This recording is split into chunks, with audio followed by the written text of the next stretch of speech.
Hello, my friends. I welcome to the West Bathurst Street chapter of Kilat Shari Torah's adult education. I'm Chazzan Pesach Goldman, trying to video myself as per Rabbi Joe's request to share with you some inspiration for Shavuot.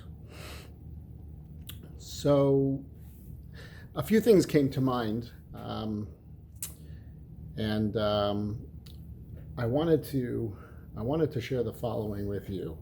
Given that my role at Kihila is largely centered around Chagim, particularly the high holidays, Rosh Hashanah and Yom Kippur, and here we are on the cusp of Shavuot, and Shavuot's a bit of an interesting holiday as it's the climax or finishing touch on all of the holidays as you go through the cycle, starting at Rosh Hashanah.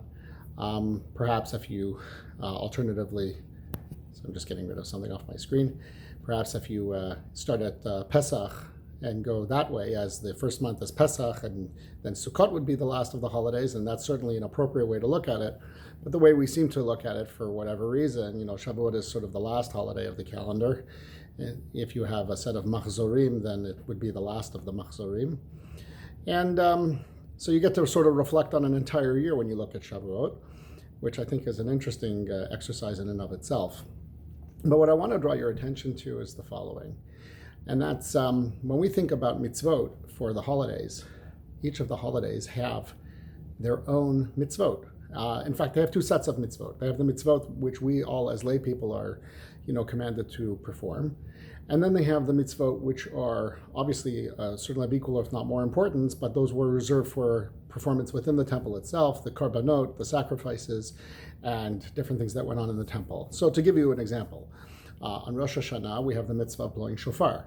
As well, there's a whole list of korbanot, of sacrifices which we bring, which are outlined in the davening, which, during the Musaf service on Rosh Hashanah, you can read about. And, those are outlined in great detail. Similarly, on Yom Kippur, the mitzvah is fasting, and afflicting oneself in order to achieve atonement. And as well, there's a very exhaustive sacrifice list and performance of Yom Kippur service that's outlined in the Avodah section in the Yom Kippur Musaf.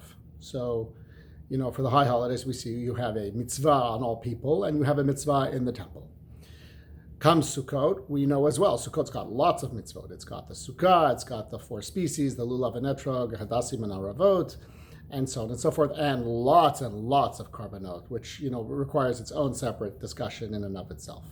And those three tovim, those three chagim, sort of go together, and we deal with those typically in the fall, so I'm going to leave that alone.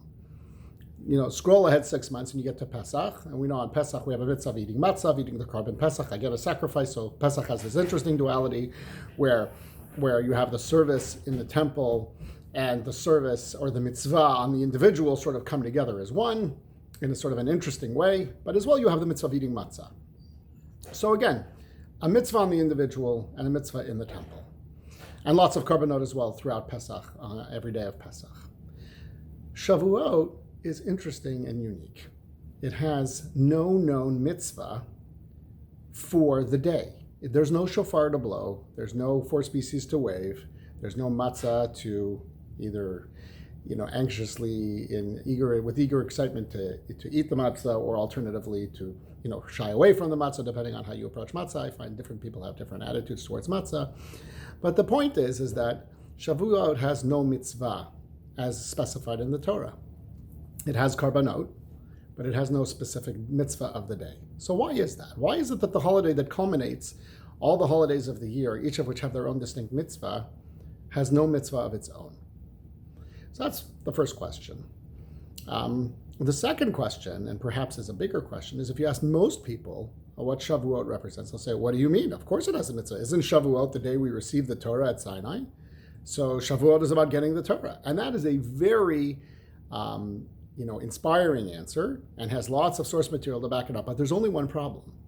It's nowhere in the text. If you read the text in the Torah, in whether it's the book of Vayikra, the book of Bamidbar, the book of Dvarim, or even in the scant references to holidays in the book of Shemot, you do not see anywhere where it says, and you shall observe a holiday on the 6th day of Sivan, because that's the day I gave you the Torah. Now, the rabbis have taught us, as you read in the Machzor, that's just like Pesach is Zman Cherutenu, Shavuot is Zman Matan Toratenu. It's the day where you receive the Torah, except that's not in the text. So again, a bit of a different take on the question is that how did Shavuot become this day that we observe the receiving of the Torah when it's actually not brought down anywhere at all? So we have two principal questions. One is, why doesn't Shavuot have a mitzvah? And number two, all right, how did giving of the Torah end up on Shavuot when it's actually not anywhere in the text? How do we sort of reconcile all this? How do we make sense of it all? So the reason I put these two questions together is because I think they're a little bit linked. And I wanted to share with you an idea. It's not my own. I don't remember where I saw it. But Shavuot is a very interesting day. And in order to explain this thought, I have to sort of give you a bit of a debriefing on a little bit about how the sacrifices operated in the temple. So in the temple, every day there were daily sacrifices, morning and afternoon. On Shabbat, on Chagim, there were special sacrifices known as additional or musaf, which is where the tefillah that we say called karban musaf comes from. It reminds us of the extra sacrifices that were brought on Shabbat and brought on Chagim. Now, when you come to Shavuot, something very interesting occurs on Shavuot. When I mentioned that there was no special mitzvah of the day, that's true for Shavuot on the individual level. But in the temple, there was a very unique karban that was brought on Shavuot. And that karban is called the shtei halechem, which means the two bread, singular, two bread. And you might say, okay, that doesn't sound like a sacrifice. It sounds, like a cake. So what is the shtei halechem? So in order to really bring that home, you have to connect it back to Pesach. On Pesach, Pesach is known for leaving Egypt. Pesach is known for the Paschal Lamb sacrifice. It's known for matzah. It's known for mar. But there's another mitzvah that occurs on Pesach as well, and that is the mitzvah of the Omer. Now, if you take a look, the Omer is, there's a mitzvah in the Torah that says that we cannot eat from the new crop of grain until we bring what's called the Karban Omer, and that is always brought on the second day of Pesach, which is the 16th day of Nisan. The 15th day is the first day of Pesach. The 16th day is the day of the Omer. And, in Eretz Yisrael, that is actually the first day of Chol HaMoed. Here it's the second day of Yom Tov. And basically the mitzvah is to bring the Karban Omer on that day, and that is what permits us to eat the new crop. However, it doesn't permit us to eat the entire new crop, all right? What it does, well, actually I shouldn't say that. It does permit us to eat the new crop. But primarily, all right, it's brought in order to permit us to eat barley. And the Omer is brought from barley. And you might say, well, why barley? Well, barley matures first. So we bring an offering to Hashem from the first fruits, from the first of the grain and the agriculture that's brought or grown in the land of Israel. The barley matures first. And we know that from various places in the Torah. We know that during the plagues, it talks about how during Barad, that the plague of hail, the barley was destroyed that had already ripened earlier and therefore was able to be destroyed, whereas the wheat hadn't actually germinated and grown fully yet and therefore it wasn't destroyed, but later on there come the locusts and they eat the wheat. And that's actually in the text in Exodus, you can read it. So what we know is that wheat grows later than barley. So we bring the Karban Omer, and the Omer that permits us to eat from the new crop, and it's specifically brought from barley. Now, you might say, okay, what does that have to do with anything? So I'll tell you. The Beis Hamikdash, or the temple, was a very special place in that it was like Passover there all year around. Meaning what? Meaning no chametz was ever brought inside the Beit Hamikdash. All meal offerings that we read about in the Torah throughout Leviticus, all of those meal offerings, those flour offerings, were all Pesach. They were all matzah. There were two exceptions.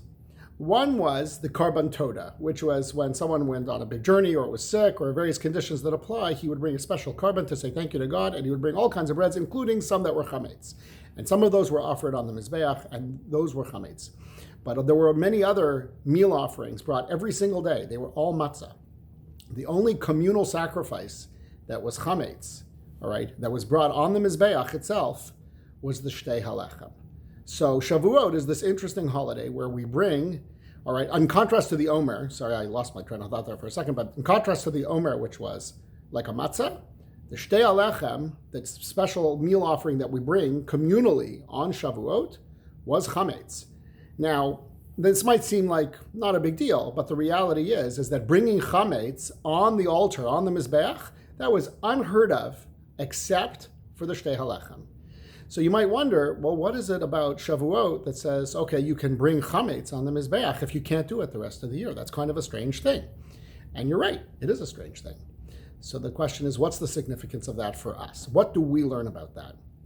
And I think that is a unique way of perhaps tying together how the Torah and the receiving of the Torah on Shavuot, all right, as we know from our rabbis and from the Chachamim, all right, and tying that to the mitzvah of the day, all right, actually we can wrap it all up together with a bow, and I'll tell you how. Shavuot is, as we know, the day that we receive the Torah. Now, we leave Egypt, we eat matzah, and we're going to this spiritual existence where we're transcending from the evils of Egypt, and we're on this journey throughout the Omer period. We're counting the Omer for the last 7 weeks. Now we're almost at Shavuot, so we're going to complete the 7 weeks. And we're counting the Omer, counting up towards Shavuot, counting up towards receiving the Torah.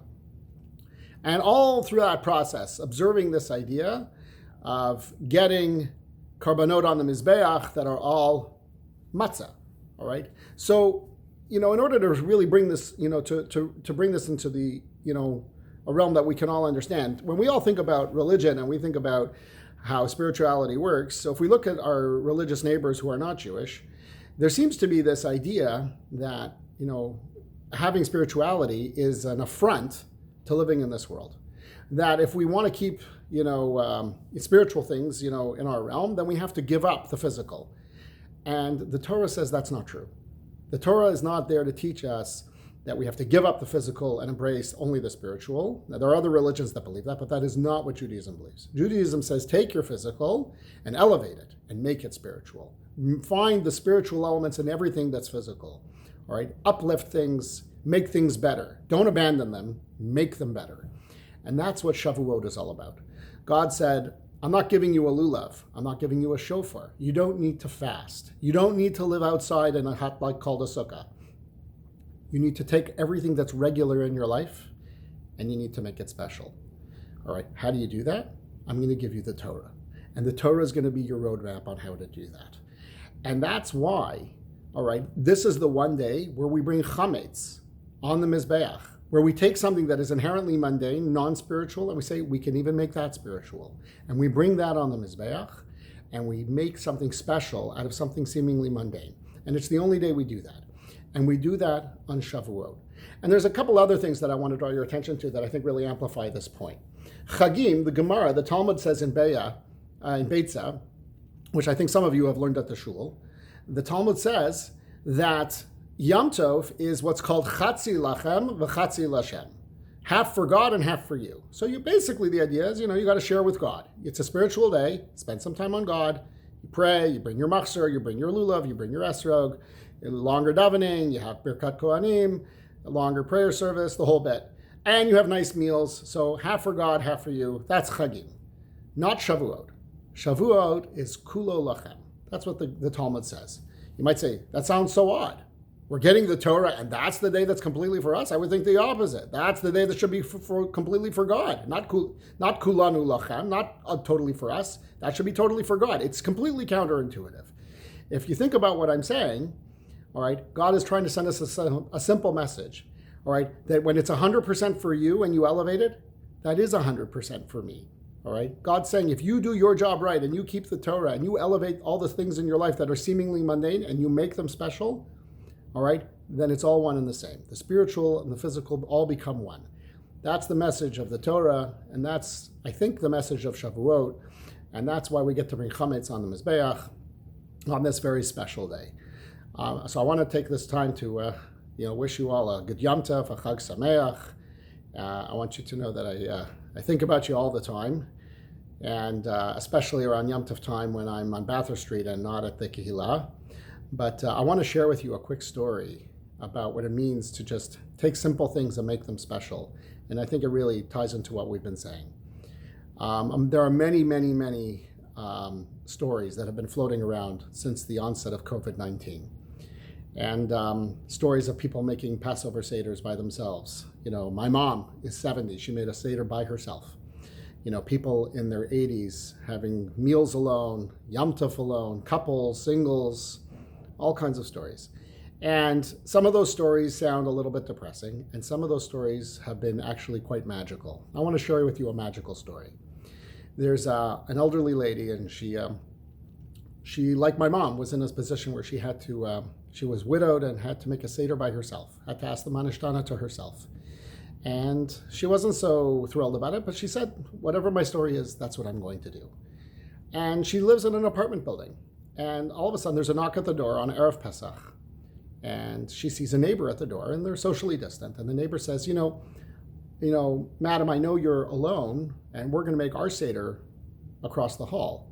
I thought maybe if you open your door, and we'll open our door, you could sort of, perhaps with very socially distant behavior, you could sort of be part of our Seder, and that way you won't be so alone. What do you say? That could be okay. And the lady said, you know what, that would be lovely. Thank you so much. And she did. She did. So what happens? She opens her door, she gets ready in her Yom Tov regalia, sits down, has her Haggadah, and the neighbors across the hall, same story, and she is following along with them. As she gets to various increments, throughout the Seder, and you get to parts where we would all sing, whether it's V'hi Sha'amda, or Avadim Hayinu, or tunes for Hallel, she notices that the neighbor is singing all the exact same tunes that her husband, who had passed away, was singing and used to sing. And she's so warmed by this idea. Wow, they have the same tunes as us. That's so nice. This worked out so nicely. Anyhow, Yom Tov concludes, and it's Chol HaMoed, and her son calls her. And her son says, Mom, how was Yom Tov? And the mom says, it wasn't bad. Actually, it was quite nice. You'll never believe this. The neighbor called me. He came over, knocked on the door, and said, maybe you want to participate in our Seder. And she describes the whole process to him. And she said, and this is the most amazing part. Did you know they have all the same tunes that Daddy and you and we used to sing together? It was really, really quite nice. And the son says to his mother, Mom, the neighbor called me on Erev Pesach and said, I want to invite your mom to participate in our Seder. Please tell me the songs your father used to sing so that we can make it as special for her and as real as we can. So I told you the story because I want you to know that there are no shortage of opportunities in our lives to take simple things and make them special and make them more spiritual. I want to wish you a Chag Sameach. I miss you all, and I look forward to seeing you all again at the Kehillat Shari Torah soon. Take care. Good Yom Tov.